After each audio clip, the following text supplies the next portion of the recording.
দেখে দেখে কেটে গেল বেলা, বদলে যাচ্ছে দেখো। যেহেতু অনেক সরকারকে দেখেছি, এরশাদকে দেখেছি, বিএনপি দেখলাম, আওয়ামী লীগ দেখলাম, আমরা চাই যে ইসলামী দলগুলি ক্ষমতায় আসুক।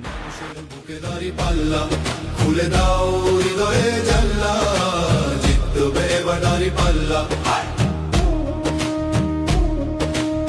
গ্রামে গ্রামে চাচা চাচি খালু, বহু কানে তারা বেশ চালু, দেখে তারা কারা কি বা করছে, বুঝে খুব ভালো ছেলে হিসাব আমার দেবর সম্পর্কে ওর সম্বন্ধে কোনো দিন কোনো বাজে কথা বাজে আমরা এটা শুনেও না।